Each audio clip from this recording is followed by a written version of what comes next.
ஐந்து கரத்தனை யானை முகத்தனை இந்துபின் இளம்பிரை போலுமெயிற்றனை நந்தி மகன்றனை ஞானக் கொழுந்தினை குந்தையில் வைத்து அடியேன் உனை போற்றுகின்றனே உனை போற்றுகின்றனே.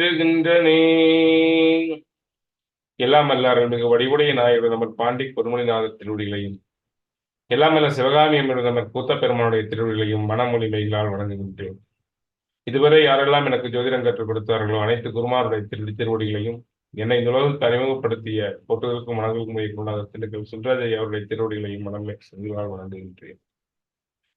சைவ சித்தாந்தம் என்ற நூலை கொடுத்து எனக்கு இந்த சித்தாந்த ஜோதிட திருமண பொருத்தத்தை அருளி செய்த மணவாசகர் அவருடைய திருவடிகளையும் மிகண்டாருடைய திருவடிகளையும் உச்சி மேல் குவித்து வணங்குகின்றேன்.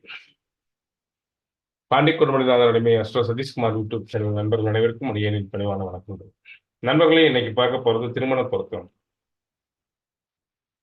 திருமண பொருத்தத்தை பத்தி நம்ம ஏற்கனவே ஒரு 10 வீடியோ இதுல கொடுத்திருக்கோம். அதாவது பாக்கியநாதன் சாரோட சேனல்ல கொடுத்து திருமண பொருத்தம் என்பது ஏதோ 10 பொருத்தத்தை பார்த்துட்டு அதுக்கு ரிசல்ட் சொல்றது இல்லை. திருமண பொருத்தம் என்பது பஞ்சாங்கமாக தெரிஞ்சா திருமண பொருத்தம் பார்க்கலாம், பொருத்தம் தானே சார் அப்படிங்கிறாங்க. அப்படி அல்ல. நல்லா யோசிச்சு பாருங்க. ஒரு பெண்ணை பெற்றவங்களோ ஒரு பையனை பெற்றவங்களோ அந்த குழந்தைய உயிருக்கு உயிரா வளர்த்துவாங்க. அந்த குழந்தை உயிருக்கு உயிரா எல்லாமே கொடுத்து, அதாவது தன்னுடைய தன்னுடைய வாழ்க்கையவே அந்த குழந்தைக்கு ஈடாக்கி வளர்த்தி கொண்டு வராங்க. அப்படிப்பட்டவங்க அந்த குழந்தைக்கு வேணுங்கிற துணியோ அந்த குழந்தைக்கு படிக்க வைக்கிற ஸ்கூலோ ஒவ்வொரு விஷயத்திலையும் தங்களுக்கு பிடிச்சதா பார்த்து, குழந்தைக்கு பிடிச்சதா பார்த்து செய்யறாங்க. ஆனா இந்த வாழ்க்கை துணையை தேர்ந்தெடுக்கும் போது மட்டும் ஜோதிடருக்கும் பிடிக்குதா அப்படின்ட்டு 3வது மனுஷனான நம்மை தேடி நம்மகிட்ட வர்றாங்க. அப்ப நம்ம எவ்வளவு கவனத்தோட அதை பார்க்கணும். அப்ப எவ்வளவு கவனம் நமக்கு அதுல வேணும் யோசிச்சு பாருங்க. திருமண வாழ்க்கை என்பது லக்ன பாவகம் என்பது ஜாதகம் என்றால், இந்த லக்ன பாவகத்திற்கு துணை நிற்கும் பாவகம் 5ஆம் பாவமும் 9ஆம் பாவமும். இந்த ரெண்டு காடு. லக்னம் என்ற ஜாதகம் நிற்பதற்கு ஒரு ஆதாரமாக பயன்படுவது 5, 9. ஒன்று பூர்வ புண்ணியஸ்தானம், ஒன்று பாக்கியஸ்தானம். சித்தாந்தத்திலே இது சித்தத்தை ஒன்று குறிக்கின்றது, இன்னொன்று விஞ்ஞான உடலை குறிக்கின்றது. மன உடலும் விஞ்ஞான உடலும். மனிதன் நின்று இயங்குகின்ற பாவகம் 3, 7, 11. அதுல 7ஆம் பாவகத்தோடு தான் அவன் தொடர்பு கொள்வான். 7ஆம் பாவகம் என்பது லக்ன பாவகத்துக்கு எதிரான பாவகம் தான். இது பகல் என்றால் அது இரவு. சரி, இது பகல் இரவு எதிரான பாவமாச்சே அப்படின்ட்டு விட்டுவிட முடியாது. நம்ம இல்லாத ஒன்று இடத்துல தான் நமக்கு ஈர்ப்பே வரும். நமக்கு இருக்கிறது ஈர்ப்பு வருமா? இப்ப நம்ம ரெனால்டு கார் வச்சிருக்கோம், திருப்பி ரெனால்டு காரா வாங்குவோம். திருப்பி இல்லாத ஒரு கம்பெனில இல்லாத ஒரு புது மாடல் தான் பார்த்து வாங்குவோம். யோசிச்சு பாருங்க. நமக்கு இல்லாத ஒண்ணு மேலதான் நமக்கு ஈர்ப்பு வரும், இருக்கிறது மேல ஈர்ப்பு வராது. அதுதான் உலக நீதி.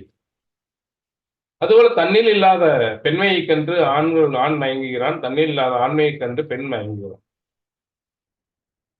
இந்த 7ஆம் பாவகம் அப்படிங்கிறது தான், அதுதான் ஒரு ஜாதகர் நின்று இயங்கும் மையப்புள்ளியே. ஒன்று சமூகம், ஒன்று வாழ்க்கை துணை. இந்த உலகத்தில் தான் வாழ்ந்து விட்டோம், வாழ்ந்து நிறைவாக வாழ்ந்து முடித்து விட்டோம் என்றால் இல்வாழ்க்கை தான். அதான் வள்ளுவர் இல்வாழ்க்கை, அதாவது அறத்துப்பாலியே இல்வாழ்க்கை சொல்லிடுறார். இல்லறம் என்று சொல்கிறார், இல்ல அறம் என்று சொல்கிறார். ஏன் காமத்து பால் கொண்டு இல்லறத்தை வச்சிருக்கலாம்ல? காமத்து பால் இல்லறத்தினால் பெறக்கூடிய இன்பம். ஆனால் இல்வாழ்க்கை என்பது அறத்தோடு ஒப்பிட்டு அதை அறத்துப்பாலில் வைக்கிறார். காமத்து பாலை கொண்டே தனியா வைக்கிறார். தனி ஒரு அதிகாரம் பெற்று கணவன் மனைவிக்கலாம் அந்த காமத்தை எப்படி அனுபவிக்கலாம், அந்த காமம் எவ்வளவு இன்பத்தை கொடுக்கும் என்பதை அங்கு கொண்டு வைக்கிறார். இந்த காமம் அப்படிங்கிறதே இல்வாழ்க்கை, இல்லறம் போரடிக்க கூடாது. கணவன் மனைவிக்குள் ஊடலும் காதலும் வேணும். ஊடலும் காதலும் இல்லாமல் அப்படியே போயிருக்குன்னு வச்சுக்கோங்க, அது மாட்டுக்கு அது போகுது, இது மாட்டுக்கு இது போகுதுன்னா நம்ம அப்படியே போயிட்டு இருந்தோம்னா அது என்ன இல்வாழ்க்கை? அப்ப அங்க பொருத்தம் சரியில்லைன்னு அர்த்தம். இந்த குழந்தைங்க சொல்றாங்க, என்னோட சுதந்திரத்துல நீ தலையிடாத, உன்னோட சுதந்திரத்துல நான் தலையிடல. ஒரு வாழ்க்கை என்று வந்துவிட்டாலே இருவரும் விட்டுக் கொடுத்து வருவதுதான் வாழ்க்கை. தன்னுடைய சுதந்திரத்தை கொஞ்சம், உன்னுடைய சுதந்திரத்தை கொஞ்சம் விட்டுக் கொடுத்து, நான் உனக்காக, நீ எனக்காக உயிரில் உயர்ந்த காதலாக, அதாவது நான் நீயாக மாற வேண்டும், நீ நானாக மாற வேண்டும். ஒருவர் ஒருவராக மாற வேண்டும். மனைவியினுடைய ஆசைகள், எண்ணங்கள், சிந்தனைகள் எல்லாம் கணவன் மாற வேண்டும் அந்த தன்மைக்கு. கணவனுடைய ஆசைகள், சிந்தனைகள் எல்லாம் மனைவி மாறிவிட்டால் அங்கு பிரச்சனைக்கு இடமே இல்லை. ஒருவர் ஒருவராக மாறிவிட்டால் இருவரும் ஒருவராகி விடுகிறார்கள். அந்த இருவரும் ஒருவராக வர வேண்டும் என்றால் இந்த திருமண பொருத்தம், இன்னைக்கு நாம போடக்கூடிய இந்த வகுப்பு, திருமண பொருத்த வகுப்பு அப்படிங்கிறது மிக முக்கியம். 7ஆம் பாவகம் என்பதுதான் வாழ்க்கையினுடைய வெற்றியே. நம்ம ஒவ்வொரு மனிதனும் இயங்குவது 7ஆம் பாவத்துக்காகத்தான். இது அகங்காரம் என்றால் அது மமகாரம். நான் சம்பாதித்த பொருள், என் வீடு, என் மனைவி, என் கணவன், என் குழந்தை, என் சொத்து, எல்லாமே மமகாரம். காலையில எந்திரிச்சு மனிதன் பொழுதுக்கும் ஓடுவதற்கு இந்த மமகாரம் ஆகிய இன்பத்தை தேடித்தான், மாயையை தேடித்தான். இந்த வாழ்க்கையே ஒரு மாயை தான். அது வேண்டாம் என்றால் காட்டுக்கு போயிடலாம். இந்த உலகத்தில் மனிதன் வெற்றி கொள்வதும் தான் வாழ்வதை காட்டுவதும் எதுக்காக? இந்த 7ஆம் பாவத்துக்காகத்தான். ஒரு அழகான பங்களா கட்டுறான், அது யாருக்காக? சமூகத்துக்காக. சமூகத்தையே இவன் வாழ்ந்தாலும் சமூகத்துக்கு அவன் அந்தஸ்தை காட்டணும். தன் குடியிலே உயர்ந்திருக்கிறேன் என்பதை காட்ட வேண்டும். அதுக்காகத்தான் அத்தனை பண்றேன். அதுபோல அது யாருக்காக கட்டித்தாரா? தன் மனைவிக்காக, தன் குடும்பத்துக்காக. அப்போ இந்த 7ஆம் பாவமே எனக்கு வேண்டாம் என்றால் நம்ம தனியா ஒரு மனுஷன் போய் ஒரு காட்டுக்குள்ள வீட்டை கட்டி இருக்கணும்னு வச்சுக்கோங்க. அது என்ன பெரிய வீடு பங்களா கட்டி அதுக்கு பெயிண்ட் பண்ணி வர்ணம் பூசி என்ன பிரயோஜனம்? ஒரு பிரயோஜனம் இல்லை. யார் பார்க்க போறா? சிங்கம் புலி பார்க்கணும்னு கட்டுறானா? அப்போ இல்வாழ்க்கை என்பது ரொம்ப ஒரு உயர்ந்த விஷயம். அந்த இல்லறம் என்று சொல்லக்கூடிய வாழ்க்கை துணை சரியாக ஒரு மனிதனுக்கு அமைந்து விட்டால் முட்டாளும் மிகப்பெரிய புத்திசாலியாக ஆகிவிடுவான். அவன் வாழ்க்கை எங்கேயோ உச்சத்துக்கு போய்விடும். ஒரு பெண்ணுக்கு அப்படித்தான், ஒரு ஆணுக்கு அப்படித்தான். வாழ்க்கை துணை நலம் என்றே திருக்குறள்ல ஒரு அதிகாரம் இருக்கு. இந்த வாழ்க்கை துணை நன்றாக அமைந்து விட்டாலே, ஏன் அவ்வளவு வள்ளுவர் ஒரு வலியுறுத்துறாரு? ஒரு இல்லறம் எப்படி இருக்குன்னு சொல்றாரு? அன்பும் அறனும் உடைத்தாயின் இல்வாழ்க்கை பண்பும் பயனும் அது. அன்போடும் அறத்தோடும் வாழவில்லை என்றால் அன்பும் அறமும், அந்த அன்பு பொங்கி குடும்பத்தில் ததும்பணுங்கிறார். ஒரு மனித வாழ்க்கையே என்னைக்குமே ஒரு ஆணாகட்டும் ஒரு பெண்ணாகட்டும் கல்யாணத்தை வரலும் அன்பை வாங்குகின்றவர்கள், உள்வாங்குகின்றவர்கள், அன்பை வாங்குகிறாங்க. அதாவது தாயின் இடத்தில் அன்பை தனக்கு வாங்குறாங்க. கல்யாணத்துக்கு அப்புறம் தான் அன்பை கொடுக்க பழகிறாங்க. கல்யாணத்தை வரலும் எதா இருந்தாலும் இவனே போட்டு சாப்பிட்டு மீதியோட வைக்க மாட்டான், போயிடுவான். ஆனா கல்யாணத்துக்கு அப்புறம் தன் மனைவிக்குன்னு கொஞ்சம் வைப்பான். அவன் சாப்பிட்டாலும் இல்லையா, இதை பார்த்து இந்த அம்மாவுக்கு போறாம வரும். இதுவரையில் என்ன சாப்பிட்டியான கேட்கல. அப்பதான் அவன் அன்பை கொடுக்க பழகிறான். இதற்கு வள்ளுவர் சொல்றாரு, இதை நீ தடுக்காத. என் பையன் பாரு கரெக்டான ரூட்ல போறான், அப்பதான் அன்பை கொடுக்க பழகிறான். உனக்கு உன் கணவன் அப்படித்தானே கொடுத்தான். இதுவரையில் என்ன கேட்கலன்னு நீ சொல்றியே. மகனோடு போட்டி போடும். எப்பவுமே இந்த செவ்வாய் என்பது ஆண் பையன், சந்திரன் அம்மா, சுக்கிரன் மனைவி. எந்த ஒரு ஜாதகத்துல சுக்கிரனும் சந்திரனும் சேர்ந்திருக்கோ அந்த வீட்டுல மாமியார் மருமகள் பிரச்சனை கட்டாயம் வரும். ஏன் வருது அப்படின்னா, இந்த சந்திரன் செவ்வாய், ஏன்னா சந்திரன் தன் வீட்டில் நீசமாக்கும் செவ்வாயை, செவ்வாய் வீட்டில் சந்திரன் நீசமாயிடும். தன்னை கொடுக்கும் பாவகம், அதே மாதிரி தன்னிடத்தில் வரும்போது அப்படியே முழுசா அதனுடைய ஆற்றலை கூட எடுத்துக்கொள்ளும் பாவகம். அப்ப மகன் எனக்குத்தான் சொந்தம்னு தாய் சொல்லுவா. ஆனா 7ஆம் பாவத்தில் இருக்கிற சுக்கிரன் என்ன பண்ணும்? மாயை, காமம், அன்பு, காதல் காட்டி மயக்கி அங்க இழுக்கும். நீ விட்டுறணும். அப்பதான் அவன் 7ஆம் பாவகத்தில் முழுமை பெற்றால்தான் அங்கே அன்பும் அறனும் உடைத்தாயின் இல்வாழ்க்கை பண்பும் பயனும் அது. அங்க அன்பு பொங்கினாத்தான் அங்கே அன்பு முதலிலே மனைவிக்கு கொடுக்கிறான், அப்புறம் தன் குழந்தைகளுக்கு கொடுக்கிறான், தன் உறவினர்களுக்கு அன்பை கொடுக்கிறான். அன்பு பொங்கி பொங்கி பொங்கி பொங்கி உறவினர்களுக்கு கொடுத்து, அப்புறம் கணவனும் மனைவியும் சேர்ந்து உறவினர்களுக்கு கொடுத்து, சமூகத்துக்கு கொடுத்து, இந்த சமூகத்துக்குள் அன்பு பரவும் போது அது அருளாக மாறும். அந்த அருள் முக்தியாக மாறும். இதைத்தான் வள்ளுவர் சொல்றார். ஒரே குரல்ல முடிச்சிட்டாரு. வையத்துள் வாழ்வாங்கு வாழ்வான், வானுரையும் தெய்வத்தில் வைக்கப்படுவான். நீ தெய்வத்துக்குள்ள போகணுமா? வையத்துள், இந்த பூமியில நல்ல மனைவியோடு நல்ல கணவனோடு சுகித்து இன்புற்று நல்ல உறவோடு அறத்தோடு உயர்ந்து வாழ்ந்து விட்டாய் என்றால் உனக்கு முக்திப்பா. நீ தவம் செய்ய வேண்டாம், காட்டுக்கு போக வேண்டாம், ஒண்ணு வேண்டாம், உனக்கு முக்தி. வள்ளுவருடைய வாக்கு பொய்யாகுமா? தாடிக்காரருடைய வாக்கு பொய்யாகுமா? அந்த தெய்வ புலவனுடைய வாக்கு பொய்யாகுமா? யோசிச்சு பாருங்க. நம்ம எல்லாமே அறகுறையாவே போயிடுறோம் வாழ்க்கையில். அரை வாழ்க்கையோட வாழ்றதில்லை. சிலர் பையனுக்கு, சிலர் குழந்தைக்காக வாழ்றோம், சிலர் சமூகத்துக்காக என்னடா பண்றது வாழ்றோம். ஏன்? நல்ல வாழ்க்கை துணை அமையறது இல்லை, சகிச்சுக்கிட்டு வாழ்றோம், என்னடா பண்றது வாழ்றோம். அப்புறம் அரைகுறையாக நாங்க எங்க வையத்தில் வைக்கப்படும், வையத்தில் வாழ்வாங்க வாழ்வான் மானுரியின் தெய்வத்தில் வைக்கப்படுவான்னு போறது. அப்புறம் எங்க தெய்வம் அவனுக்கு கிடைக்கும்? வீட்டுக்காரி விரட்டுறான்னு சாமியாரா போய் எவனாவது முக்கிய அடைவானா? யோசிச்சு பாருங்க. அப்படித்தான் ஒருத்தர் வீட்டுக்காரி விரட்டுறான்னு திருவரம்புரம் போனான். போயிட்டு நல்ல மழை வர மாதிரி இருந்தது. ஒடியாந்தான். வீட்டுக்காரி கேட்டா, என்னங்க நான் சன்னியாசம் போறேன்னு உடனே திருப்பி வாரீங்கன்னு. நல்ல பொண்டாட்டி அதான் கேட்பான். அட சுண்ணாம்பு டப்பா வெளியில இருக்குது, மழை வந்தா நனைஞ்சு போய் எடுத்து உள்ளுக்கு வைனானா. அப்படித்தான் இருக்கு நம்ம புலப்பு. அப்படித்தான் இருக்கு.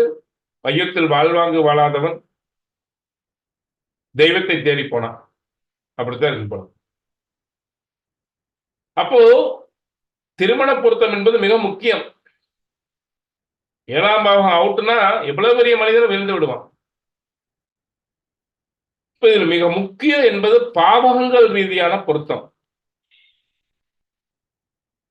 12 பாவகங்களும் 12 பாவகங்கள்ல 12 வகையான குணங்கள் இருக்கு, 12 வகையான கர்மாக்கள் இருக்கு, 12 வகையான பக்குவங்கள் இருக்கு, ஆன்ம பக்குவங்கள் இருக்கு. ஒத்த பக்குவமுள்ள ஆன்மாக்களை இணைக்கும் பொழுது அவங்க உயர்ந்து வாழ்வார்கள் என்பதே இந்த திருமண பொருத்த வகுப்பு 6 பிரிவுகளாக உங்களுக்கு கொடுக்க போறோம். இந்த வகுப்பு அதனுடைய நோக்கம்தான் உங்களுக்கு பயன்படணும். வையத்தில் வாழ்வாங்கு வாழ்ந்து தெய்வத்தில் நீங்க எல்லாம் வைக்கப்படுற அளவுக்கு வாழணுங்கிற ஒரு இறையருள் கொடுத்த எண்ணத்தால், நான் கொடுக்கல, இறையருள் கொடுத்த எண்ணத்தால் இதை இலவசமாக உங்களுக்கு நான் யூடியூப்ல 6 பகுதியா கொடுக்குறேன். தவறான இந்த திருமண பொருத்த வகுப்பை பாருங்க. இது ஜோதிடர் மட்டுமல்ல, சாமானிய மக்களும் பாருங்க. இது ஜோதிடருக்கான பதிவு நீங்க வெற்றாதீங்க. உங்களுக்கும் ஒரு கல்யாண வயசுல பொண்ணு இருக்கும், ஒரு பையன் இருப்பான். நாளைக்கு எதுவுமே தெரியல, ஜோசியர் தான் சொன்னாருன்னு நினைக்கக்கூடாது. உங்களுக்கு அடிப்படையாக தெரிஞ்சதாதான் நீங்க கேள்வி கேட்கலாம். உங்க குழந்தை வாழ்க்கைக்காக நான் பேசுறேன். என்னை பயன்படுத்தி கொண்டால் இறைவன், இது நான் கொடுக்கல, முதலே சொன்னேன், வையத்தில் வாழ்வாங்கு வாழ்வதற்கு அந்த தெய்வம் உங்களுக்கு கொடுக்குது. எனக்கு கொடுத்து நான் ஒரு கருவி உங்களுக்கு கொடுக்குறேன். பயன்படுத்திக்கிட்டா நல்லது, உங்கள் வாழ்க்கை உயர்வடையும். ஏன்னா தெய்வம் கொடுக்குது, நான் கொடுக்கலன்னு மறுபடி ஒரு வார்த்தை சொல்லிட்டேன். தெய்வம் கொடுப்பதை பயன்படுத்தி கொள்ளுங்கள். நீங்களும் வையத்தில் வாழ்வாங்கு வாழ வேண்டும் என்ற ஒரே ஆசைதான். உங்க குழந்தைகளும் மையத்தில் வாழ்வாங்கு வாழ்ந்து தெய்வத்தில் வைக்கப்படும் அளவுக்கு வாழ வேண்டும். இல்லறம் என்ற இனிய வாழ்க்கையில் அந்த இல்லற இன்பத்தில் காமத்தையும் போகத்தையும் அறத்தையும் செய்து அறத்தோடு காமத்தை அனுபவித்து உயர்ந்த நிலையை நீங்கள் அடைய வேண்டும் என்பது இதனுடைய நோக்கம். இந்த 6 பகுதிகளையும் தவறாம பார்த்துட்டு கமெண்ட் செக்ஷன்ல உங்களுடைய பதிவுகளை போடுங்க. ஒவ்வொரு பகுதியும் 1/2 மணி நேரம் இருக்கும். அதை ஒவ்வொரு தடவையும் நீங்க ஒரு தடவைக்கு 4 தடவை கேளுங்க. பாவகங்கள் ரீதியான பொருத்தம் என்னங்கிறது புரியும். என்ன மாதிரி அன்பு யாருக்கு வரும்? மனிதன் 2 வகை, பெரும் வகை 2. ஒன்னு உணர்வு சார்ந்த மனிதன், ஒன்று பொருள் சார்ந்த மனிதன். 3வது இந்த உணர்வையும் பெருசா எடுத்துக்க மாட்டான், பொருளையும் பெருசா எடுத்துக்க மாட்டான். இப்படி ஒரு மனிதன். இந்த 2லயும் அடிபட்டவன். பொருளையும் பெருசா மதிக்க மாட்டான், உணர்வையும் பெருசா மதிக்க மாட்டான். ஆனால் மனிதன் உணர்வு சார்ந்துதான் இருக்கணும். இந்த ஆன்மாக்கள் எப்படி பக்குவப்படுதோ அப்படித்தான் வரும். அதை நீங்கள் என்னன்னு தெரிஞ்சுக்கணுங்கிறதுக்காக இந்த பதிவை தர்றோம். எல்லாரும் பார்த்து மண்ணில் நல்ல வண்ணம் வாழலாம், வெயிலும் எண்ணில் நல்கதைக்கு யாதும் ஒரு குறைவில்லாமல் உங்கள் அனைவருடைய வாழ்க்கையும் உங்கள் அனைத்து குழந்தைகளுடைய வாழ்க்கையும் சிறப்பான திருமண வாழ்க்கை அமைய வேண்டும் என்பதே இதனுடைய நோக்கம். மீண்டும் சந்திப்போம். நன்றி, வணக்கம்.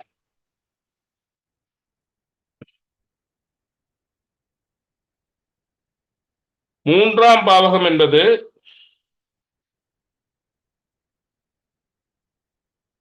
காதலுக்கு தைரியத்தையும் கொடுக்கின்ற பாவகம்.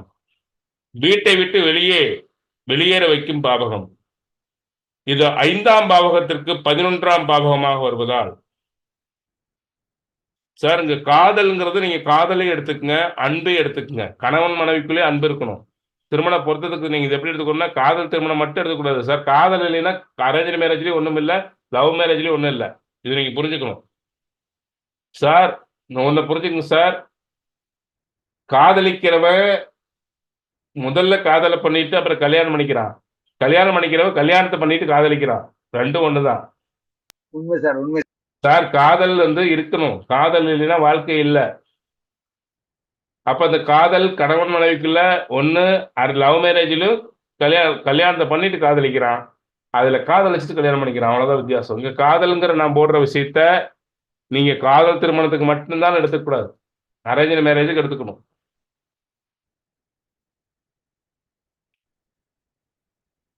அப்படி எடுத்தா தான் நீங்க இப்ப எதுக்கு நம்ம என்ன காதல் திருமணத்தை பத்தியா சொல்லித்தர நீங்க எடுத்துக்கூடாது. காதலுக்கும் அதுதான், அரேஞ்ச் மேரேஜுக்கும் அதுதான். அரேஞ்ச் மேரேஜுக்கு அப்புறம் காதல் வருமா அப்படிங்கிறது சொல்றது அதுதான். 3ஆம் பாவகம் காதலுக்கு தைரியத்தை கொடுக்கின்ற பாவகம்.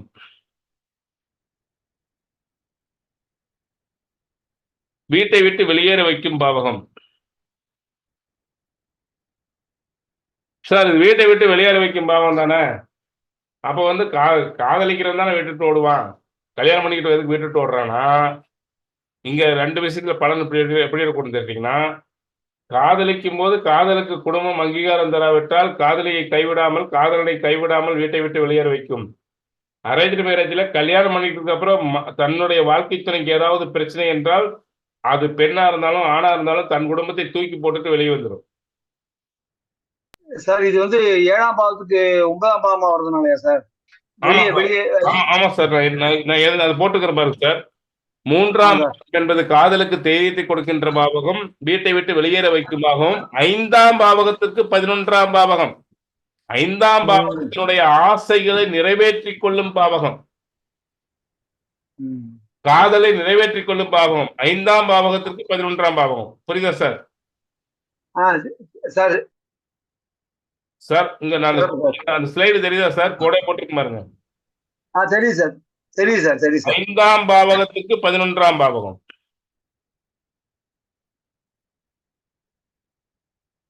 காதலின் மூலம் பெரும் அதாவது 11ஆம் பாவம் வருவதால் காதலின் மூலம் பெரும் சுகத்தையும், காதலுக்காக இவர் காதலுடைய ஆசை இவருக்கு நிறைவேற போகுதா அப்படிங்கிறதையும், எப்போ அன்பா மனைவி கிட்ட வாழ்க்கை துணைகிட்ட இருப்பாரா அப்படிங்கிறதையும், வாழ்க்கை துணை மேல் காதல் கொண்டு எப்பவுமே இருப்பாரா அப்படிங்கிறதையும் சொல்லக்கூடிய பாவகம். இந்த 3ல் ஒரு பாவர் வந்தாலோ, 3இன் அதிபதி கெட்டு போயிட்டாலோ, திருமணத்துக்கு அப்புறம் அந்த அன்பு வைக்கக்கூடிய நிலையில மாறும். 3ல பாவருக்கு வந்து ரொம்ப கெட்டு போச்சுன்னு வச்சுக்கோங்க.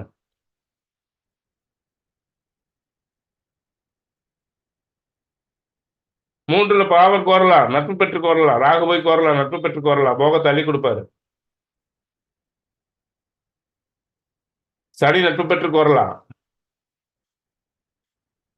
ஆனா எங்கே பாவத்தன்மைனா லக்னத்துக்கு அவன் பாவியா கோந்து அவன் போய் கோந்துடக்கூடாது, அங்க கெடுப்பான். லக்னத்துக்கு சுபரா பாவகிரகங்கள் இருந்து 3ல கோரனால தப்பு இல்ல. லக்னத்துக்கு பாவகிரகமா இருந்து கடும் பாவியா இருந்து அவன் போய் 3ல கோந்தான என்ன பண்ணுவான், அங்க அந்த காதலை கெடுப்பான், அன்பை கெடுப்பான்.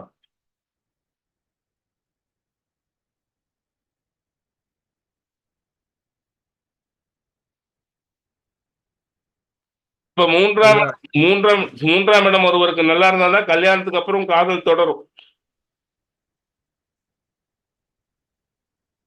சார் சொல்லுங்க ஐயா இது 3 வந்து இளைய சகோதரம் அப்படி வச்சுட்டு சார். எடுக்கலாமா? இந்த சகோதரத்தையே கொண்டாட வேண்டாம் சார். இது திருமணத்தை மட்டும் பேசுங்க.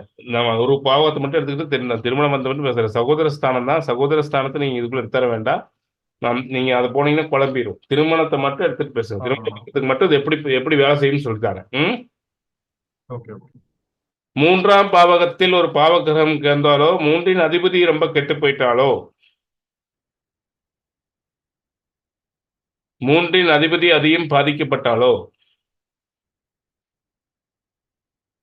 திருமணத்திற்கு பிறகு காதல், அந்த காதலால் பெறக்கூடிய சுகத்தை ஜாதக பெற முடியாமல் தடுக்கும்.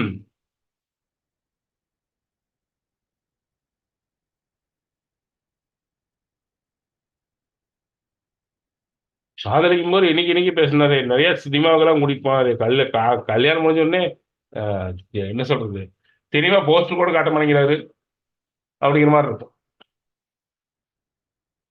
சார். புதன் செவ்வாய் காம்பினேஷன். அது நீங்க கிரக காரகத்துவத்துக்கு கொண்டவங்க சார். இங்க பாவக காரகத்துவது. ஆமா சார், ஆமா சார். 5க்கு 11. 3இன் அதிபதி 8ல போய் கொண்டுட்டாருன்னு வச்சுக்கோங்க, என்ன ஆகும்? ஜாதக 3இன் அதிபதி 8ல் இருக்காரு சார். ஆமா, 8ல வந்தாருன்னா 3இன் அதிபதி 8ல போய் மறைஞ்சிட்டாருன்னா, காதலுக்கு பிறகு அந்த காதலிக்கும் போது இந்த சுகம் காதலுக்கு பிறகு இருக்காது காதலனோடு. ஏன்னா 5ஆம் பாவகத்திற்கு அது 11ஆம் பாவகம். காதலனுடைய ஆசை என்னெல்லாம் எதிர்பார்த்து காதலிச்சிருப்பாங்க, எப்படியெல்லாம் எதிர்பார்த்திருப்பாங்க. நம்ம ஒரு காதலிக்கிறவங்க சார் அப்படியே வான்ல பறக்கிற மாதிரி இருக்கும். ஏதாவது என்ன சொல்றது, என்னோட தேவதையோடு பயணிக்கிறேன், என்னோட ஹீரோவோடு பயணிக்கிறேன், என் வாழ்க்கை நீ சுத்தி உள்ள எதுங்க எனக்கு தெரியாது, அதாவது சொர்க்கமான வாழ்க்கையில் நான் வாழ போறேன்னு போவாங்க. இந்த 3ஆம் அதிபதி கெட்டு போயிட்டா கல்யாணத்து வரையில் காதலிச்சவன் கல்யாணத்துக்கு அப்புறம் கல்யாணத்து வரையில் காதலிச்ச ஒண்ணு கல்யாணத்துக்கு அப்புறம் எதுக்கெடுத்தாலும் சண்டைக்கு வராளே அப்படிங்கிற மாதிரி இருக்கும். 3ஆம் அதிபதி 8ல போனா 6-8 ஆயிருங்க சார். அப்ப அது ரொம்ப பிரச்சனை ஆயிருங்க சார். சார் அதுதான் சார் சொல்றேன். 3இன் அதிபதி 8 வரும்போது என்ன ஆகுன்னு கேட்டீங்கன்னா, 3இன் இடத்துக்கு போகும்போது திருமணத்திற்கு அப்புறம் காதல் அவ்வளவு இருக்காது. கண்டுக்கோ மாதிரி இருக்கும். நீங்க செக் பண்ணிக்கங்க, எந்த ஜாதகத்தை போட்டாலும் செக் பண்ணிக்கங்க, என்ன லக்னம் எந்த ஜாதகத்தை போட்டாலும் செக் பண்ணுங்க. பலன் 1% நம்ம சித்தாந்த திருமண பொருத்தம் அப்படிங்கிறது 100க்கு 120 மார்க் கொடுக்கும். அதாவது ஜாதக பலன் எடுக்கிறதுக்கு வந்து நீங்க தான் மார்க் போடணும். அது எனக்கு கரெக்டா வருது, அதுவும் 100 மார்க் கொடுக்கும். ஆனா இது 100க்கு 120 மார்க்கே போடலாம். புள்ளி வச்சீங்கன்னா அந்த புள்ளி கரெக்டா அமையும். சிறப்பு சார், சிறப்பு சார்.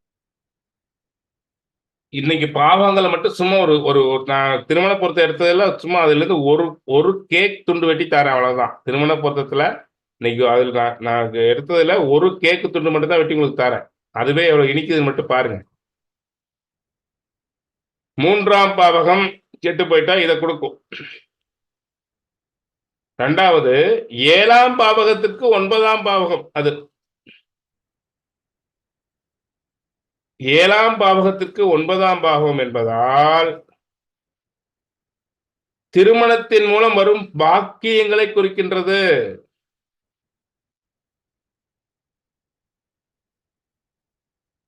அதாவது 5ஆம் பாவகத்திற்கு 3ஆம் பாவகம் என்பதால், சாரி 5ஆம் பாவகத்திற்கு 11ஆம் பாவகம் என்பதால், காதலின் மூலம் சுகத்தை பெறப் போகிறாரா, துக்கத்தை பெறப் போகிறாரா, அவர் பெறும் போகம் என்ன என்பதை சொல்லும் பாவகம். அன்பினால் ஆசை நிறைவேறி போகிறதா, அல்லது கற்பனை கோட்டை வாழ்க்கை என்னும் வண்டி ஏறும் பொழுது சுக்கு நூறாக இடிந்து விழுகிறதா என்பதை சொல்லும் பாவகம் 3ஆம் பாவகம். இது காதலுக்கு, அது காதல் மூலம் என்ன சுகத்தை பெறுகின்றது என்று சொல்லக்கூடிய பாவகம் 3ஆம் பாவகம். ஆனா 7ஆம் பாவகத்திற்கு 11ஆம் பாவகமாக வருவதால் கௌரவமான அந்தஸ்தோடு, சமூக அங்கீகாரத்தோடு வாழும் பாவகம். 7ஆம் பாவகத்திற்கு 9ஆம் பாவகம் சமூகம் மதிக்கக்கூடிய பாவகம். இந்த 3ஆம் பாவகம் நல்லா இருந்ததுன்னா நல்ல கணவன் மனைவியா காதலோடும் வாழ்வார்கள், சமூகமும் அவங்கள போற்றும், சமூகம் நல்ல தம்பதியப்பா, அந்யோன்யமான தம்பதியப்பா. இந்த 3ஆம் பாவம் கிடக்கூடாதுங்கிறது புரியுதா சுப்பிரமணிய சார்? சிறப்பு சார். கிளாஸ் இன்னைக்கு எப்படி போகுது சார்? சார் சுவாரஸ்யமா போகுது சார். இந்த பாவகம் 5ஆம் பாவகத்திற்கு 11ஆம் பாவகம், 7ஆம் பாவகத்திற்கு 9ஆம் பாவகம் என்பதால் 3ஆம் பாவகம் நல்லா இருக்கும் பொழுது ஒரு மனிதன் சமூக அந்தஸ்துடனும், கௌரவத்துடனும், மரியாதையுடனும், அதே மாதிரி 5ஆம் பாவகத்திற்கு 3ஆம் பாவகம் என்பதால் கணவன் மனைவி அந்யோன்ய வாழ்க்கையுடனும், கணவன் மனைவி காதலுடனும், அந்த காதல் குறையாத என்று நிரம்பி ததும்பி வழியக்கூடிய தன்மையுடனும், சமூகத்திலும் சரி குடும்பத்துக்குள்ளேயும் சரி சிறப்பாக வாழ்வார்கள். சார் ஒரு சின்ன டவுட் சார். கேளுங்க சார். சார் இது ஆணுக்கு பெண்ணுக்கு 2 பேருக்குமே 3ஆம் பாவம் நல்லா இருக்கணுமா? ஆமா சார், 2 பேருக்குமே நல்லா இருக்கணும். ஓகே சார், ஓகே, நன்றி சார். 2 பேருக்குமே நல்லா இருக்கும். யாருக்காவது புரியலைன்னா அப்பப்ப கேளுங்க, ஏன்னா இது முக்கிய சப்ஜெக்ட். ஒன்றும் பிரச்சனை இல்லை, பொறுமையா போகும்.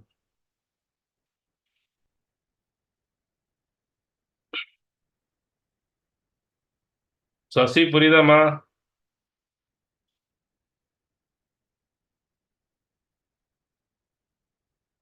ரேவதி புரியுதா? புரியுதுண்ணா. நந்தகுமார் சார் புரியுதா? புரியுதுங்க ஐயா. ஒரு ஜாதகத்தை கையில் வாங்கணும்னு என்ன பண்ணுவீங்க? அவனுடைய திருமண வாழ்க்கை எப்படி அமையங்கில நாம 7ஆம் இடத்தை மட்டும் பார்ப்போம். இப்ப திருமணத்துக்கு அப்புறம் இதே இந்த 7ஆம் இடம் நல்ல வாழ்க்கை துணை வருமா, நல்ல வரக்கூடிய துணை நல்லவங்களா, இதெல்லாம் சொல்லும்.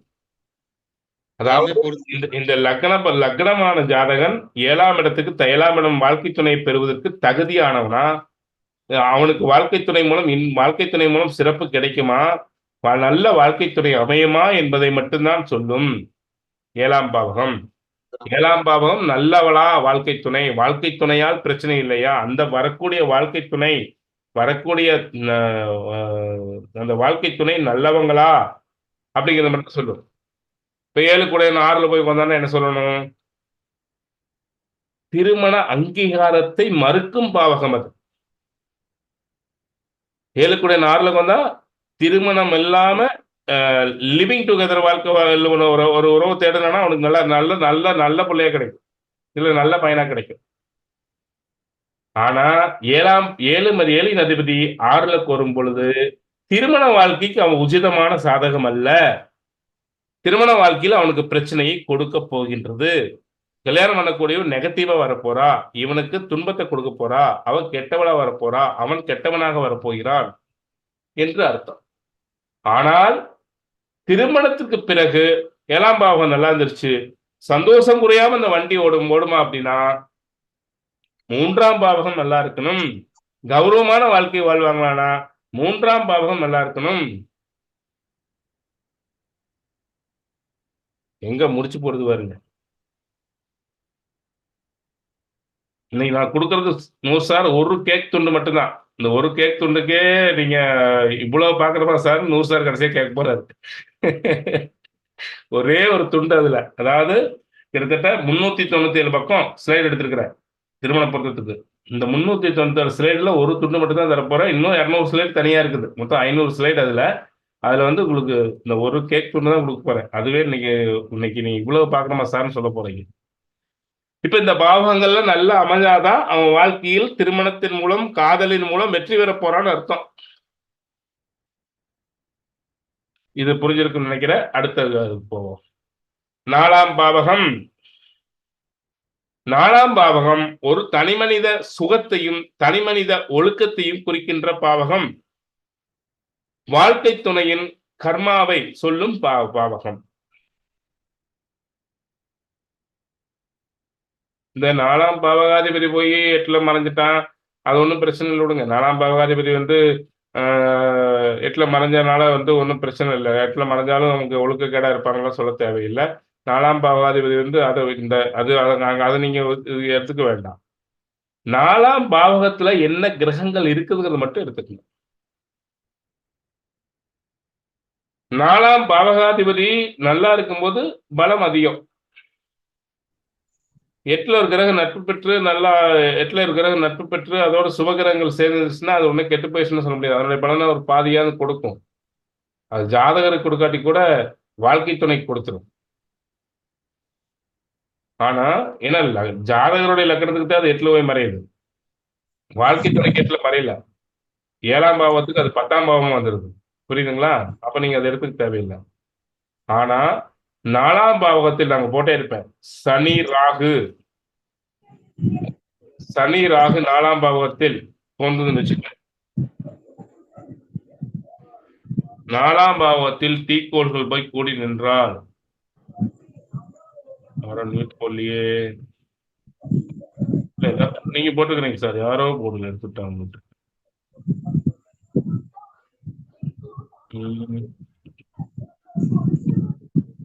யாரு மியூட் போடுங்க செக் பண்ணிக்கங்க. ரேவதி மியூட் போட்டுக்கிறியாமா?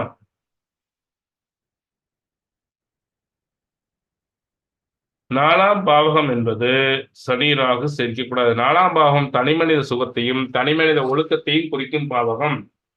வாழ்க்கை துணையின் கர்மாவை குறிக்கின்ற பாவகம். சார் அது வந்து இன்பப்பட போறாங்களா துன்பப்பட காதல அனுபவிக்க போறாங்களா? நான் அப்படி கூட எடுத்துக்க முடியாது. அதாவது 2 பேருக்குள்ள அன்பு ரிலேஷன்ஷிப் எப்படி இருக்கும், இருவருக்குள்ள பாச பிணைப்பு எப்படி இருக்கும், இருவருக்குள்ள காதல் எப்படி இருக்கும், சமூகத்துல கௌரவமா வாழ போறாங்களா? அது என்ன சமூகத்துல கௌரவமா? திருமண பந்தத்தின் மூலம் தினம் கடையில் ஓட்டு 4 நாளைக்குள்ள அப்பா வீட்லயும் 4 நாளைக்கு இவரு சில பேர் இப்ப இருக்கிறான் மாமியார் ரோட்டுக்கு இவஞ்சிராட்டு போவான். பிரச்சனையே என்ன பாருங்க. உங்க புள்ள அடிச்சு முடிக்கிட்டு மாமியார் ரோட்டுக்கு சீராட்டு போயிட்டா பிரச்சனையே இல்லை சார். ஆமா சார். அப்படி போக போறேன்னா என்ன அது வந்து அந்த அன்பை காட்டுறது. இந்த 4ஆம் பாவம் என்ன செய்யுதுன்னா, இந்த பொண்ணை கல்யாணம் பண்ணதுக்கு அப்புறம் பொருளாதாரம், அந்தஸ்து, ஒரு சுகம்னு எப்படி சொல்றது, இது வந்து வேற வச்சுக்கல. இந்த சுகத்தை வந்து நீங்க அன்போட ஒப்பிட வேண்டாம். இது பொருட்காரத்துவ பாவகம். 4ஆம் பாவகம் பொருட்காரத்துவை குறிக்கின்ற பாவகம், முன்னேற்றத்தை குறிக்கின்ற பாவகம். 7ஆம் பாவகத்துக்கு 10ஆம் பாவம் வருவதால் கல்யாணத்துக்கு அப்புறம் வாழ்க்கை நிலையில் உயர போறானா தாழ போறானான்னு சொல்லுது. கற்பு ஸ்தானம் பெண்ணுக்கு.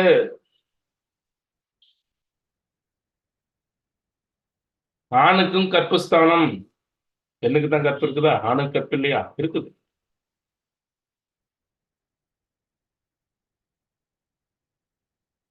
அப்போ தனிமனித ஒழுக்கத்தை குறிப்பதால்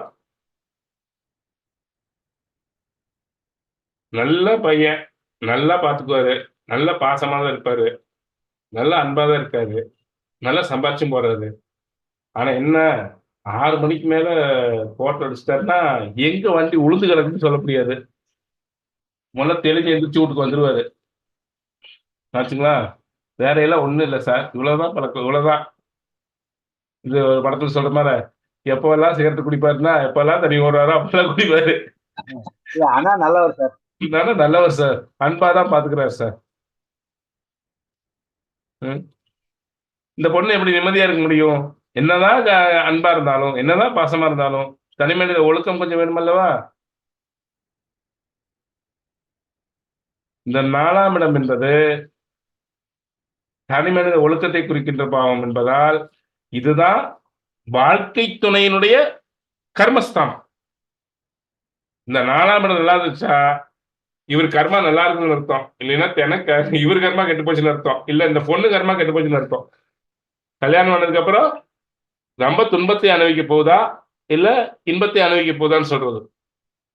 லவ் அஃபெக்ஷனால் வரக்கூடிய இன்பம் தனி, பொருளாதாரம், ஒழுக்கம், நம்பிக்கை, நாணயம், கட்டுப்பாடு இதால வரக்கூடிய ஒரு ஒரு சுகம் தனி. இந்த 2 தண்டவாளங்களும் ஒழுங்கா போயிட்டு இருக்குன்னு அர்த்தம். ஆச்சுங்களா? ரோட்ல நின்னானப்பா ₹1 அவனை நம்பி 10 ரூபா கொடுக்க மாட்டாங்க. இந்த பிள்ளை கட்டினதுக்கு அப்புறம் வந்தது பாரு யோகம். இன்னைக்கு 4 மில்லு வச்சிருக்கானப்பா சொல்றாங்கல்ல. சமூகத்துல ஆமா சார். பெரிய அந்தஸ்து கொண்டானப்பா. சும்மா மகாலட்சுமி கால் எடுத்து வச்சதுக்கு அப்புறம் அவனுக்கு என்னப்பா டாப்பா முன்னேறிட்டானப்பா. சார் அந்த வீட்டுல அன்பு கூட கம்மியா இருக்கும். ஆனா இந்த 4ஆம் பாவம் வேலை செஞ்சதுன்னா பொருளாதாரம், சமூக மரியாதை, அந்தஸ்துல உயர்த்தி விட்டுரும். 7ஆம் பாவகத்திற்கு 10ஆம் பாவகம். அந்த வீட்டுல கணவன் மனைவிக்குள்ள இந்த 3ஆம் பாவம் கெட்டு இருக்கும். ஆனா அன்பு கூட கொஞ்சம் கம்மியா கூட இருக்கும். ஆனா அந்த பொண்ணை கல்யாணம் பண்ணதுக்கு அப்புறம் இவன் வசந்துருவான். இப்ப 4ஆம் பாவகத்தில் தீக்கோள்கள் 2 பேருக்கு நிக்க கூடாது சார். கேந்திரத்தில் தீயகரங்கள் இருக்கலாம்னு சொல்றாங்க சார். நீங்க என்ன சார் மாத்தி மாத்தி பேசுறீங்க அப்படின்னு 100 சார் கேட்கிறாரு. கேந்திரத்தில் பாவகிரகங்கள் இருக்கலாம்னு சொல்றாங்க, நீங்க என்னவோ கேந்திர கிடக்கு அப்படின்னா, கேந்திரத்தில் பாவகிரகங்கள் என்று சொல்லக்கூடிய கிரகம் லக்னத்திற்கு சுபகிரகமாக இருந்து பகை பெறாமல் நிக்கலாம். பாவகிரகங்கள் லக்னத்திற்கு சுபகிரகமா இருக்கணும். உங்க லக்னம் யோகரா இருக்கணும். ஆனா இன்னொரு பாவகிரகத்தோடு சேரக்கூடாது. சார் இங்க சனி ராகு சேர்ந்தா என்ன சார் விடுவாங்க? சனி ஒண்ணும் பண்ண மாட்டாரு. பொழுதோட வீட்டுக்கு வாங்கிட்டு வந்து ஒரு குவார்டர் மட்டும் அடிச்சுட்டு, ஒரு குவார்டர்ல அரை குவார்டர் அடிச்சுட்டு கப்புனு போட்டாட்டா வீட்டுக்காரி ஆம்லெட் போட்டு கொடுத்து சாப்பிட்டு படுத்துக்குவாரு. ராகு கூட ராகு எல்லாத்தையுமே எடுத்திருப்பாரு சார். அந்த வீட்டுல அவர் தானே இருக்கு சார். சனி கொஞ்சமா குடிச்சிட்டு வீட்டுக்கு அந்த அந்த ட்ரிங்க் பழக்கம் இருக்கும். கொஞ்சமா குடிச்சிட்டு அளவோட வீட்டுக்காரி ஒரு ஆம்லெட் போட்டு குடிச்சுட்டு கப்புனு படுத்துக்குவாரு. ஆனா ராகு என்ன செய்யுது கேட்டீங்கன்னா, சனி ராகுவோடு சேரும்போது பிரம்மாண்டம் ஆக்கிவிட்டு ஒரு செட்டையே சேர்த்துக்கிட்டு வெளியே சுத்துவான். எங்க யாரோட எப்போ கலந்து கிடக்குறான்னு சொல்ல முடியாது. பிரம்மாண்டமா கெட்டது கொண்டு கூட்டு போயிடும். அப்போ சனி ராகு சேர்ந்து 4ல நிக்க கூடாது. சுகத்தையே அனுபவிக்க விடாது வாழ்க்கை துணை. அங்கிருந்து எது எடுக்க முடியாது. தனித்த ராகுவோட இருந்துடலாம், தப்பு இல்லை. ஆனா ராகு லக்ன சுபரா இருக்கணும். லக்னத்திற்கு அவர் யோகாதிபதியா இருக்கணும். பிரச்சனை இல்லை. 2 கிரகங்கள் சேரும்போது அதனுடைய தன்மைகள் வேற, 2 பாவகிரகங்கள் சேரும்போது அதனுடைய தன்மைகள் வேற, ஒரு பாவகிரகம் மட்டும் இருக்கும்போது அதனுடைய தன்மைகள் வேற. அவரும் லக்ன யோகரா இருக்கணும். லக்ன யோகராக இருக்கக்கூடிய பாவகிரகங்கள் பெரும்பகுதி தீங்கு செய்வதில்லை. முடிந்த அளவுக்கு தன் காரகத்துவ வழியில் ஒரு இன்பத்தை, ஒரு சுபத்தை கொடுத்து வருகிறது.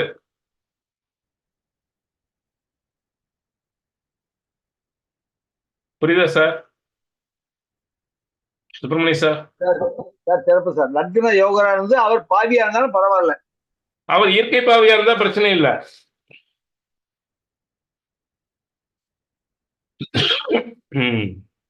சரி, 4ஆம் பாவத்தை பத்தி புரிஞ்சிருப்பீங்கன்னு நினைக்கிறேன்.